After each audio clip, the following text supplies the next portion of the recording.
habaib, para asatidz, para hadirin. Alhamdulillah, malam ini adalah malam tawakufan sementara menyambut bulan Ramadan. Di malam ini kita akan belajar untuk mengambil bekal dua. Satu bekal nisfu Sya'ban, dan yang kedua adalah bekal untuk bulan Ramadan.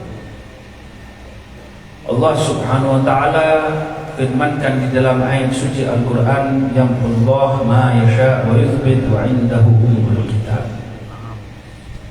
Dikatakan di dalam riwayat bahwasanya nisfu Sya'ban adalah naskhul ajal, yaitu malam untuk diadakan laporan tahunan. Laporan ini adalah hasil amalan kita selama setahun dilaporkan kepada Allah Subhanahu wa ta'ala. Ada laporan harian tiap siang dan tiap malam. Kemudian ada yang mingguan, Senin dan Jumat. Kemudian laporan tahunan yang tadi. Makanya bulan Sya'ban ini termasuk bulan paling dicintai oleh Rasul SAW dan banyak berpuasa, sebab Nabi SAW berharap agar ketika diangkat amalan ini di sisi Allah, saya dalam keadaan berpuasa, kata Rasulullah SAW. Bahkan disebutkan oleh Al-Imam Syafi'i, balaghana anna khamsa layalin tustajabu da'wah. 5 malam dikabulkan doa. Di antaranya adalah Lailatul Nisfi min Sya'ban, Lailatul Jum'ah, awal Lailatin min Rajab, Lailatul Nisfi min Sya'ban, ya, malam nisfu Sya'ban, Lailatul Idul Fitr wa Idul Adha, dan malam Idul Fitri dan malam Idul Adha. Jadi ini adalah termasuk salah satu daripada 5 malam yang sudah disebutkan oleh para ulama salaf termasuk maqbul dakwah. Adab-adab yang harus kita lakukan pada malam nisfu Sya'ban. Dalam riwayat itu dikatakan bahwasanya ketika pada malam nisfu Sya'ban, anna Ali radhiyallahu anhu, Ali bin Abi Thalib, Sayyidina Ali bin Abi Thalib karramallahu wajhah, beliau kalau pada malam nisfu Sya'ban, malam itu beliau keluar, kemudian beliau memandang ke arah langit dan berdoa kepada Allah Subhanahu wa ta'ala. Bahkan Nabi Allah Dawud alaihissalam juga demikian. Setelah itu beliau mengatakan, hadhihi lailatul mustajabu fihi da'wat, di malam ini adalah malam dikabulkan doa oleh Allah Subhanahu wa ta'ala, kecuali untuk beberapa kalangan. Di antaranya orang putus silaturahmi, orang pezina, termasuk orang yang suka minum khamar, termasuk orang yang melakukan durhaka kepada kedua orang tua, dan masih banyak yang disebutkan oleh Nabi Allah Dawud alaihissalam. Di antaranya yang disebutkan adalah sahibut tabl, sahib gendang. Bukan main gendang untuk kemaksiatan, itu tidak dapat ampunan daripada Allah Subhanahu wa ta'ala. Kemudian juga orang yang mengeluarkan syair-syair yang di luar daripada syaratnya Allah Subhanahu wa ta'ala, dan banyak hal yang disebutkan oleh beliau.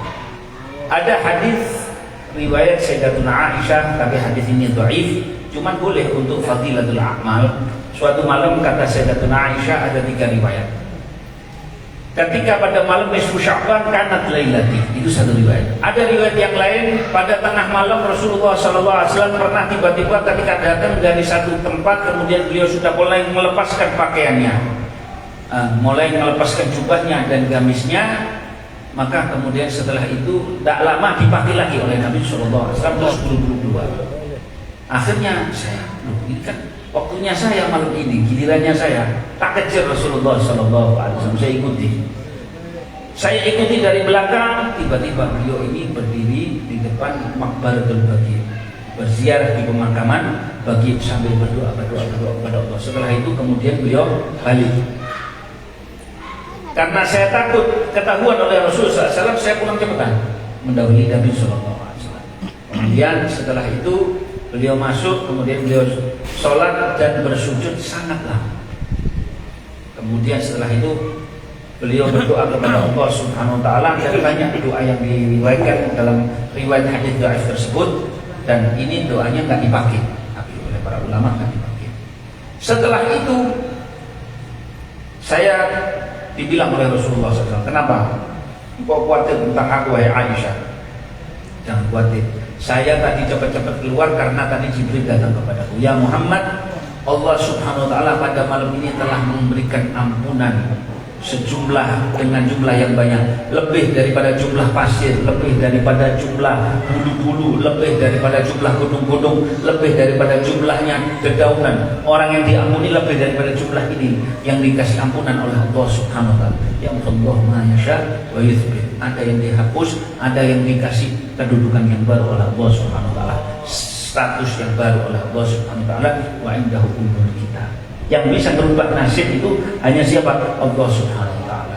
Maka saya minta ampun kepada Allah Subhanahu wa Ta'ala, dan saya nangis kepada Allah Subhanahu wa Ta'ala. Bahkan sujudnya itu sampai lama.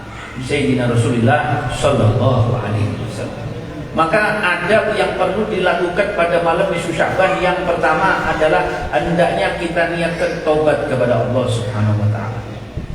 Dan yang kedua, dekatkan diri kepada Allah dengan amalan-amalan soleh.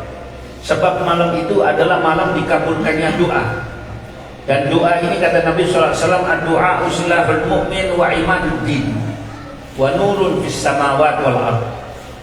Doa ini adalah senjatanya orang beriman, tiangnya agama, dan doa ini adalah cahaya untuk bagi mukmin di langit dan di bumi.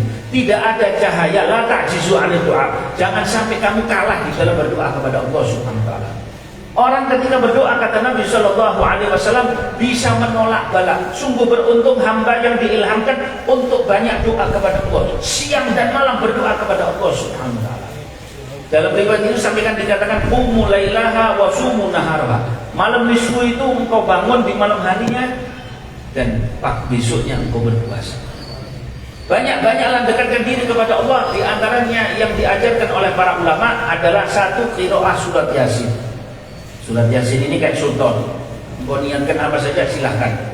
Dengan 3 niat yang berbeda-beda, panjang umur, diberikan taufik untuk taat kepada Allah Subhanahu wa Ta'ala, diberikan kekayaan oleh Allah Subhanahu wa Ta'ala, istighna anin nas, dan berbagai macam daripada. Dan juga di antaranya membaca Allahumma ya dzal manni wala yumannu alaih. Ada 3 doanya itu banyak. Ada doanya Allahumma ya dzal manni, ada doanya Nabi Allah Adam, Allahumma innaka ta'lamu sirri wa alaniyati. Ini bagus ini kita baca ini juga. Ada doanya Syekh Abdul Jalani, dan ada doa yang panjang daripada Al-Habib Abdullah bin Al-Haddad. 4 ini semuanya disebutkan oleh Sayyid Muhammad bin Ali Maliki di dalam kitab Madza fi Sya'ban. Mengenai Allahumma ya dzal manni wa la yumannu alaih, ini di dalam musannaf itu disebutkan hadisnya riwayat Abdullah bin Mas'ud radhiyallahu anhu. Sampai dikatakan siapa orang yang rajin membaca doa ini, maka Allah akan wasa'allahu alaihi ma'isyatah. Ekonominya diluaskan oleh Allah Subhanahu wa Ta'ala. Kita ini dari Sya'ban sampai Ramadan yang paling banyak dipikiri apa? Khatam Quran apa THR? Serangan sama itu sama. Tidak sama. Artinya apa? Itu ada. Nah, salaf ini sangat tahu apa yang engkau inginkan. Dan jangan lupa untuk banyak melakukan sholat sunnah, terutama pada malam nisfu Sya'ban. Terserah apa saja sholatnya. Niatkan lillahi ta'ala. Pertama niatkan lillahi ta'ala. Kemudian setelah itu niatkan apa saja, terserah. Dan sholat ini memiliki efek yang sangat luar biasa, kata Sayyid Muhammad bin Ali Mahdi. Engkau ingin sehat melalui sholat. Engkau ingin dilindungi oleh Allah daripada kerugian melalui sholat. Ingin dikabulkan doa melalui sholat. Ingin diampuni dosa melalui sholat. Ingin bahagia dunia akhirat melalui sholat. Dihindarkan dari hal-hal yang jelek, engkau bisa lakukan sholat. Seandainya Allah sudah takdirkan ada satu orang itu terkena satu musibah, atau terkena misalkan di satu kelompok itu terkena wabak dan lain sebagainya, orang yang sholat dia akan terkena yang paling kecil daripada musibah tersebut, berkat daripada sholat. Bahkan Al-Habib Ali bin Muhammad Al-Habsyi, kalau kita baca di dalamnya, itu biasanya kalau kita kan malam nisfu Sya'ban kita baca apa? Yasin 3 kali langsung ya. Yasin niatnya ini Yasin doa, kemudian setelah itu yang kedua niatnya ini Yasin doa, dan seterusnya. Habib Ali sebelum itu beliau sholat dulu. untuk qada'ul hajat. Sudah salam langsung Fatihah, Yasin, doa. Niat Fatihah, Yasin, doa. Kemudian 2 rakaat tadi, jadi 6 rakaat semua. 3 Yasin, ya. Jadi setelah setelah salam, ya, kemudian beliau membaca Fatihah, Yasin dan doa, terus dan lain sebagainya seperti itu. Terserah. Suratnya apa saja, mau kulhu, kuliah dan kulhu, terserah apa saja. Ya, jadi banyak riwayat-riwayat mengenai nisfu Sya'ban. Ala kulli hal, yang paling penting adalah engkau banyakkan ibadah kepada Allah Subhanahu wa taala. Yang kedua, wajib kita berpuasa. Ya ayyuhalladzina amanu kutiba alaikumusiyam kama kutiba alal ladzina min qablikum la'allakum tattaqun. Untuk bertakwa kepada Allah. Berpuasa ini wajib.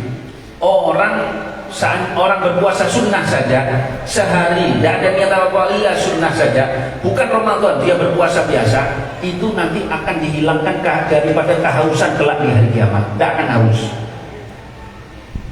Bahkan kalau seandainya seseorang, apalagi dia menjalankan Ramadan, maka Allah Subhanahu wa taala sudah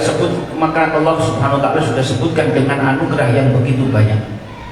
Di dalam puasa Ramadan, bahkan Nabi Muhammad SAW sudah menerangkan bahwasanya puasa ini tadi wajib, bahkan tidak ada yang tahu pahalanya kecuali Allah. As-shaumu li wa ana azibi, langsung balasannya dari Allah Subhanahu wa taala, kontan dari Allah Subhanahu wa taala.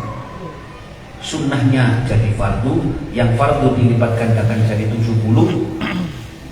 Kita tidurnya bisa ibadah, tidurnya dinilai ibadah kalau seandainya untuk menghambat diri kita daripada apa?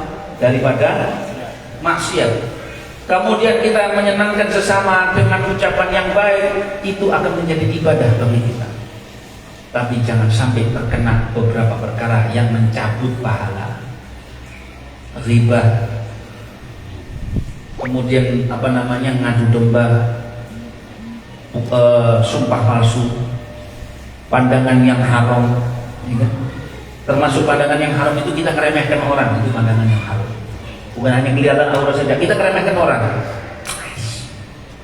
Itu inti berpuasa siang hari tidak ada pahalanya.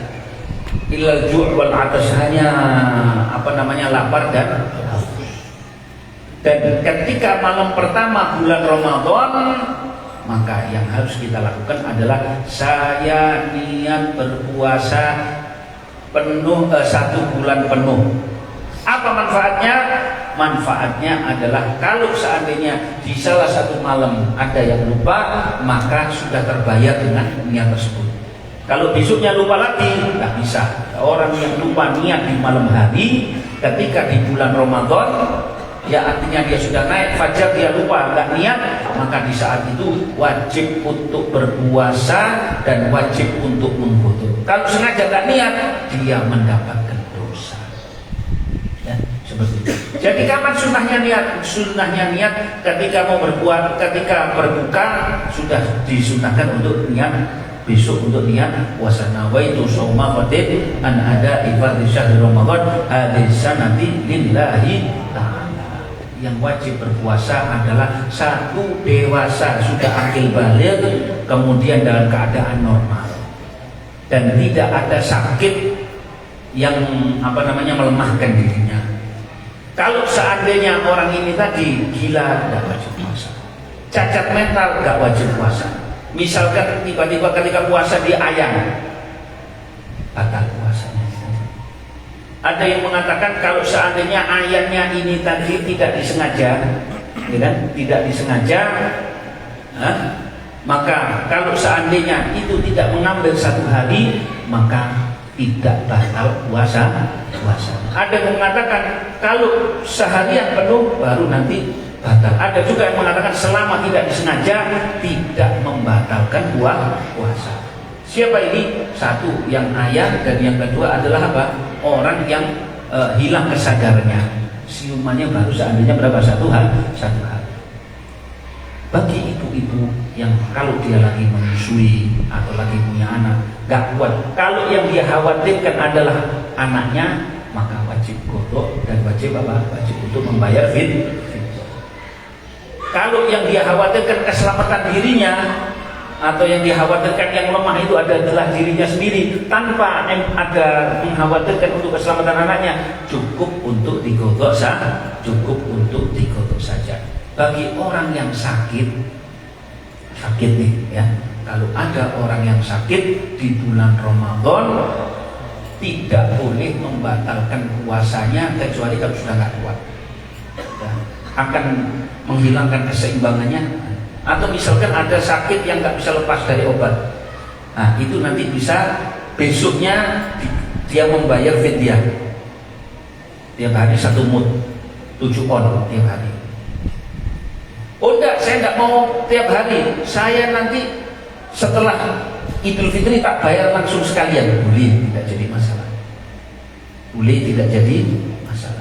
Dan yang paling penting di dalam bulan Ramadan adalah perhatikan tentang hukum Ramadan. Orang yang hadir di dalam pengajian di dalam bulan Ramadan atau hadir di dalam majelis atau ketika dia sholat tarawih, hukumnya adalah sunnah.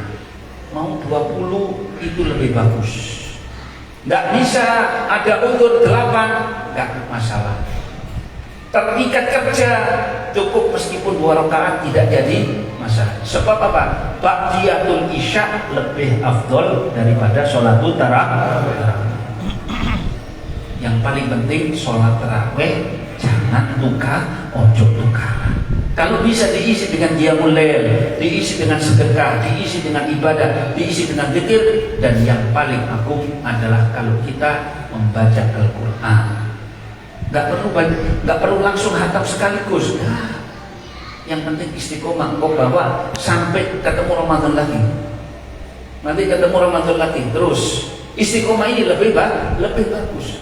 Apalagi kalau seandainya yang kau bisa hatamkan sekian, itu menjadi lebih bagus.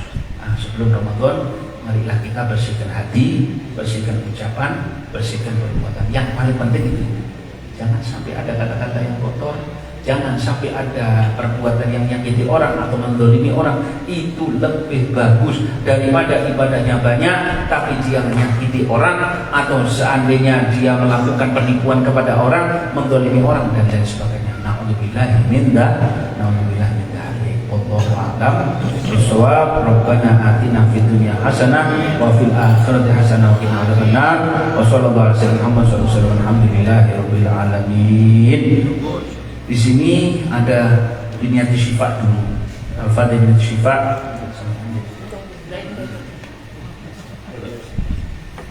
Saiful Al-Habib Saiful Anwar bin Abu Bakar Khaniman, Al-Hababah Ruqayyah binti Abu Bakar Khaniman, wal Hababah Halimah binti Abu Bakar Khaniman. Allah yashfihim shifaan ajilan shifaan yafadu sekalman walaman wa jami' amradul muslimin. Al-Fatihah. Alhamdulillah Rabbil Alamin. أفضل ذكر فاعلم أنه لا